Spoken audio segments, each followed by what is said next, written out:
নমস্কার, তন্দ্রা লিটল ওভেনে আপনাদের সকলকে স্বাগত। আজকের রেসিপি মেথি শাক। মেথি এই সময়ে শীতকালে বাজারে প্রচুর মেথি শাক পাওয়া যায়, আর এই শাকটা শীতকালীন শাক। শীতকাল ছাড়া এই শাকটা বাজারে দেখা যায় না। আজকে আমি এই শাক কীভাবে রান্না করলাম আর এই শাকের প্রচুর উপকারিতা আছে, সেগুলো সমস্ত ডিটেলস আমি আপনাদেরকে বলবো।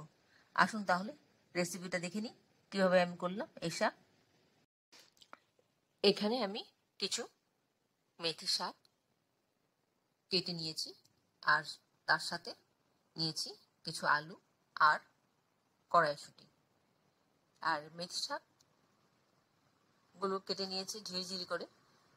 মেথি শাক দেখতে এরকম হয়, পাতাগুলো এরকম হয়।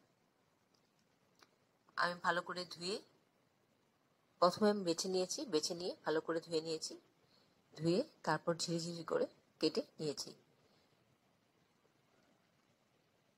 আর এর সাথে নিয়েছি ছোট ছোট কিউব করে কেটে আলু আর কিছু কড়াইশুঁটি আর একটা কাঁচা লঙ্কা। এই দিয়ে রান্নাটা করব। আর এর সাথে যেসব জিনিস দেব সেগুলো হলো, আমি ধীরে ধীরে বলে যাব। কড়াতে সর্ষের তেল দিয়ে দিলাম। রান্নাটা আমি সর্ষের তেলই করব। তেলটা একটু গরম হলে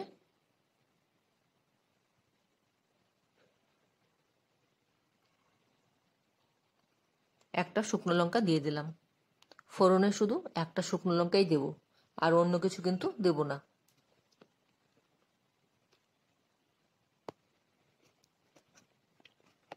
এবার ছোট ছোট করে কেটে রাখা আলুগুলোকে দিয়ে দিলাম, আর দিলাম একটু নুন আর একটু হলুদ গুঁড়ো দিয়ে ভালো করে লাল লাল করে ভেজে তুলে নেব।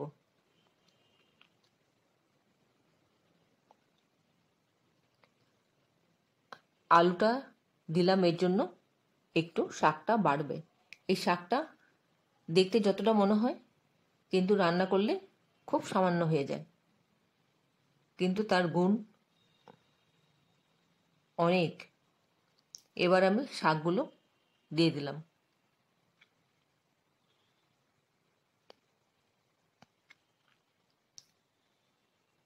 সাথে কড়াইশুঁটিও দিয়ে দিলাম, আর একটা কাঁচা লঙ্কাও দিয়ে দিলাম। এবার একটু নুন ছড়িয়ে দিচ্ছি, আর একটু হলুদ গুঁড়ো দিয়ে দিলাম।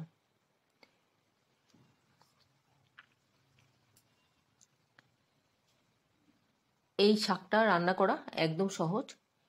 এর মধ্যে কোনো রকম ফোড়ন দেওয়ার প্রয়োজন হয় না। এই শাকের নিজস্ব মেথির এত সুন্দর গন্ধ থাকে, আর অন্য কিছু দেওয়ার প্রয়োজন পড়ে না। এবার সবটা ভালো করে মিশিয়ে নিয়ে মিডিয়াম টু হাই ফ্লেমে আমি শাকটা রান্না করব। খানিকক্ষণ এভাবে করার পর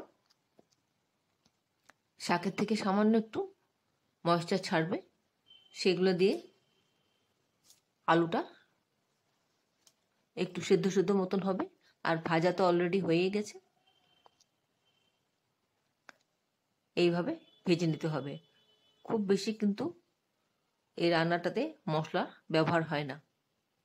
মশলা বলতে শুধু হলুদ গুঁড়োই যা ব্যবহার হয়েছে।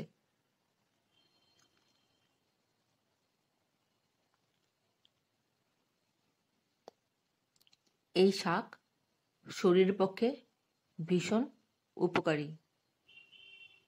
প্রধানত এই শাক ডায়াবেটিক পেশেন্টদের ভীষণ উপকারী।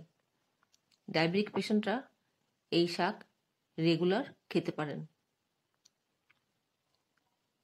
মেথির একটা নিজস্ব হালকা তেতো ভাব আছে। সেই তেতোটা এই সুগারের ডায়াবেটিক পেশেন্টদের শরীরের জন্য ভীষণ ভালো।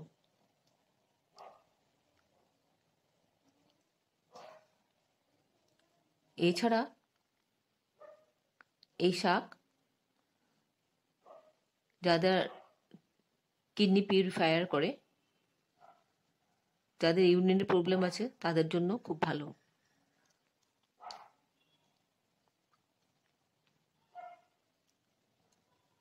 প্রচুর পরিমাণে ভিটামিনস আছে আর খেতেও খুব সুস্বাদু। দেখুন শাকটা মজে কতটুকু হয়ে গেছে। আর যদি সাথে আলু, কড়াইশুঁটি এগুলো না দিতাম তাহলে খুবই সামান্য হয়ে যেত। সেই জন্য একটু বাড়াবার জন্য হয় এভাবে আলু, কড়াইশুঁটি দিয়ে, বেগুন দিয়ে বাড়াতে হবে, আর নয়তো এর সাথে অন্য অন্য শাক, যেমন ধরুন বেঁতে শাক বা পালং শাক, দুটো পাঁচ করে ভাজলেও বেশ ভালো লাগে খেতে আর বেশ পরিমাণে বাড়ে। পালং শাক কিন্তু খুব একটা কমে যায় না, কিন্তু মেথি শাক একদমই কমে যায়। দেখতে প্রচুর পরিমাণে মনে হয়, কিন্তু রান্না করলে খুবই সামান্য হয়ে যায়, তবে তার উপকারিতা অপরিসীম। এই সময় বাজারে প্রচুর মেথি শাক পাওয়া যাচ্ছে। এই মেথি শাক এনে আপনারা এইভাবে একটু ভাজা করবেন, করে গরম ভাতে খাবেন, শরীরের জন্য খুব উপকার। পারলে এই সময় রোজ দিনই একটু করে খেয়ে নেবেন ভাজা করে, আর ভাজতেও খুব বেশি তেল প্রয়োজন হয় না। আমি এইভাবে রান্না করলাম, আশা করি আপনাদের ভালো লেগেছে। যদি ভালো লেগে থাকে তাহলে অবশ্যই একবার এভাবে করে খেয়ে দেখবেন, আর একটা লাইক দিবেন, বন্ধুদের সাথে অনেক অনেক শেয়ার করবেন।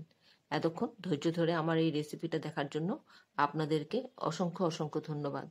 আপনারা সকলে ভালো থাকবেন, সুস্থ থাকবেন, ঈশ্বরের কাছে কামনা করি।